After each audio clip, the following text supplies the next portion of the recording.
the world that the United States has conducted an operation that killed Osama Bin Laden, the leader of al-Qaeda, and a terrorist who's responsible for the murder of thousands of innocent men, women, and children.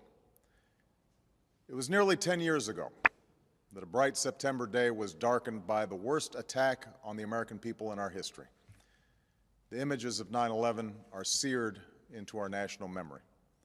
Hijacked planes cutting through a cloudless September sky, the Twin Towers collapsing to the ground, black smoke billowing up from the Pentagon, the wreckage of Flight 93 in Shanksville, Pennsylvania, where the actions of heroic citizens saved even more heartbreak and destruction.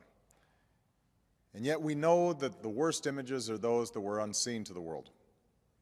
The empty seat at the dinner table, children who were forced to grow up without their mother or their father, parents who would never know the feeling of their child's embrace, nearly 3,000 citizens taken from us, leaving a gaping hole in our hearts. On September 11th, 2001, in our time of grief, the American people came together. We offered our neighbors a hand, and we offered the wounded our blood. We reaffirmed our ties to each other and our love of community and country. On that day, no matter where we came from, what God we prayed to, or what race or ethnicity we were united as one American family. We were also united in our resolve to protect our nation and to bring those who committed this vicious attack to justice. We quickly learned that the 9/11 attacks were carried out by al-Qaeda, an organization headed by Osama bin Laden, which had openly declared war on the United States and was committed to killing innocents in our country and around the globe. And so we went to war against al-Qaeda to protect our citizens, our friends, and our allies. Over the last 10 years, thanks to the tireless and heroic work of our military and our counterterrorism professionals, we've made great strides in that effort. We've disrupted terrorist attacks and strengthened our homeland defense. In Afghanistan, we removed the Taliban government, which had given bin Laden and al-Qaeda safe haven and support. And around the globe, we worked with our friends and allies to capture or kill scores of al-Qaeda terrorists, including several who were a part of the 9/11 plot. Yet Osama bin Laden avoided capture and escaped across the Afghan border into Pakistan.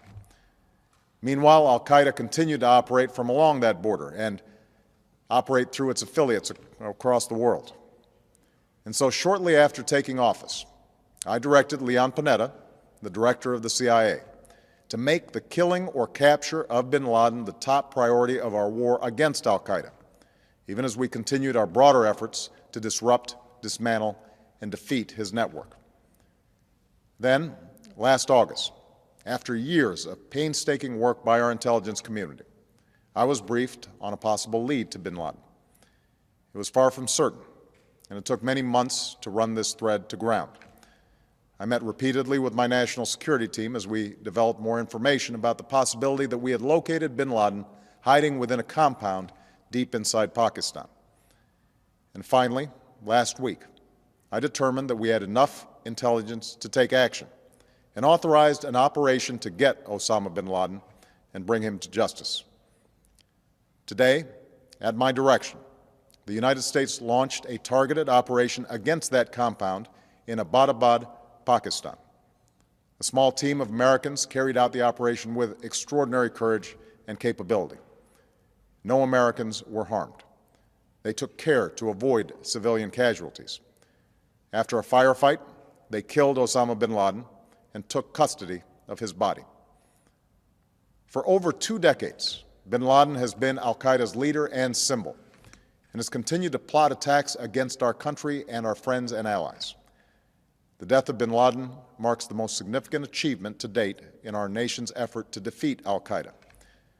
Yet his death does not mark the end of our effort. There is no doubt that al-Qaeda will continue to pursue attacks against us. We must, and we will, remain vigilant at home and abroad.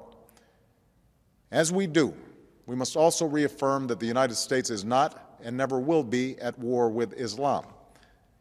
I've made clear, just as President Bush did shortly after 9/11, that our war is not against Islam. Bin Laden was not a Muslim leader. He was a mass murderer of Muslims. Indeed, al-Qaeda has slaughtered scores of Muslims in many countries, including our own. So his demise should be welcomed by all who believe in peace and human dignity. Over the years, I've repeatedly made clear that we would take action within Pakistan if we knew where bin Laden was. That is what we've done. But it's important to note that our counterterrorism cooperation with Pakistan helped lead us to bin Laden and the compound where he was hiding. Indeed, bin Laden had declared war against Pakistan as well and ordered attacks against the Pakistani people. Tonight, I called President Zardari, and my team has also spoken with their Pakistani counterparts. They agree that this is a good and historic day for both of our nations. And going forward, it is essential that Pakistan continue to join us in the fight against al-Qaeda and its affiliates. The American people did not choose this fight. It came to our shores and started with the senseless slaughter of our citizens. After nearly 10 years of service, struggle, and sacrifice, we know well the costs of war. These efforts weigh on me every time I, as Commander-in-Chief, have to sign a letter to a family that has lost a loved one, or look into the eyes of a service member who's been gravely wounded. So Americans understand the costs of war. Yet, as a country, we will never tolerate our security being threatened, nor stand idly by when our people have been killed. We will be relentless in defense of our citizens and our friends and allies. We will be true to the values that make us who we are. And on nights like this one, we can say to those families who have lost loved ones to al-Qaeda's terror, justice has been done. Tonight, we give thanks to the countless intelligence and counterterrorism professionals who've worked tirelessly to achieve this outcome. The American people do not see their work nor know their names, but tonight they feel the satisfaction of their work and the result of their pursuit of justice. We give thanks for the men who carried out this operation, for they exemplify the professionalism, patriotism, and unparalleled courage of those who serve our country. And they are part of a generation that has borne the heaviest share of the burden since that September day. Finally, let me say to the families who lost loved ones on 9/11 that we have never forgotten your loss, nor wavered in our commitment to see that we do whatever it takes to prevent another attack on our shores. And tonight, let us think back to the sense of unity that prevailed on 9/11. I know that it has at times frayed, yet today's achievement is a testament to the greatness of our country and the determination of the American people. The cause of securing our country is not complete, but tonight we are once again reminded that America can do whatever we set our mind to. That is the story of our history. Whether it's the pursuit of prosperity for our people or the struggle for equality for all our citizens, our commitment to stand up for our values abroad, and our sacrifices to make the world a safer place. Let us remember that we can do these things not just because of wealth or power, but because of who we are. One nation, under God, indivisible, with liberty and justice for all. Thank you. May God bless you, and may God bless the United States of America.